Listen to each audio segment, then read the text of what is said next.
Saudara, kita ini dipanggil menjadi orang percaya. Ya, tentunya kita ini adalah suratan Kristus yang terbuka. Dari mana orang bisa melihat hidup kita sebagai suratan Kristus? Ya, ketika kita hidup dalam ketertiban. Kita ini tertib. Ya, di dalam kita bertetangga, dalam kita bersosialisasi. Ketika kita ada dalam kehidupan bertetangga, ya ada orang-orang lain yang memantau hidup kita, maka kita tuh harus hidup dengan tertib. Ya, contoh ya, dalam rumah kita, kalau ada di satu rumah atau komplek gitu ya, jangan sampai kita orang Kristen menjadi batu sandungan, sampai jauh udah larut malam masih nyanyi-nyanyi, teriak-teriak, mengganggu ketertiban orang yang lain. Atau ya kita hidup nggak tertib, ribut, berantem, ya kedengaran sampai ke tetangga sehingga nama Tuhan dipermalukan. Bahkan di tengah jemaat Tesalonika, Rasul Paulus bilang ada orang-orang yang hidupnya tidak tertib dan tidak bekerja. Ya biasanya saudara, orang itu kalau tidak tertib pasti ya tidak ada pekerjaan juga. Ya karena dia tidak tertib itulah makanya dia nggak mau kerja. Ya, dan orang yang tidak mau bekerja udah pasti hidupnya nggak tertib. Ya, dihabiskan waktu hanya untuk minum-minum, merokok, mabuk, dan lain sebagainya. Karena itu Rasul Paulus bilang ya, cuma orang-orang ini tidak tertib hidupnya, tidak bekerja, dan hanya sibuk dengan hal-hal yang tidak berguna. Hidup ini begitu singkat untuk kita sia-siakan. Kita nggak tahu kita akan hidup sampai umur berapa. Tapi mari saudara, waktu Tuhan beri kita kesempatan hidup, ya pergunakan itu sebaik-baik mungkin. Setidaknya jangan menjadi batu sandungan dalam keluarga, rumah tangga, dan juga bagi orang yang ada di sekitar kita. Ya, jangan sampai kita menjadi orang itu yang cuma menghabiskan waktu dengan hal-hal yang tidak berguna. Mari setiap hari kita itu introspeksi, Tuhan, sepanjang hari ini apa yang sudah aku lakukan yang itu berguna untuk Tuhan, berguna bagi sesamaku. Jadikan hidupku ini bermanfaat bagi orang lain, saudara. Ya, jangan sampai kita ini cuma menyibukkan, mengurus hal-hal yang tidak berguna, sibuk dengan perkara-perkara yang tidak berguna, tidak membawa hasil dan hanya membuang-buang waktu. Contoh, gosip di tetangga. Banyak ibu-ibu tuh yang suka, saudara, pagi nggak ada kerjaan bergosip di rumah tetangga. Ya ingat ya saudara, orang yang berpikiran besar dia itu suka bercerita tentang hikmat kehidupan.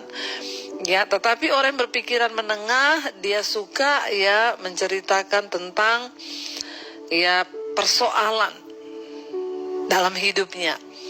Orang yang berpikiran kecil dan kerdil, dia sukanya apa? Sukanya cerita kehidupan orang lain. Sukanya cerita orang, ya. Kalau sudah ketemu yang diceritakan si A, si B, si C, si D.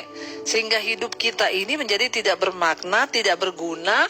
Bahkan kalau gosip itu bisa menghabiskan waktu berjam-jam. Bertobat ya. Rasul Paulus berkata di sana, orang-orang yang demikian kami peringati dan nasihati dalam Tuhan Yesus Kristus supaya mereka tetap tenang melakukan pekerjaannya dan dengan demikian makan makanannya sendiri. Mari kita fokus hidup, tenang hidup kita, nggak usah campuri urusan orang lain, nggak usah bergosip tentang orang lain. Kerjakan saja apa yang patut kita kerjakan supaya hidup kita ini tidak menjadi batu sandungan. Ya kerjaannya cuma minta-minta uang, utang-utang kanan kiri. Karena apa saudara? Hidupnya tuh nggak berguna.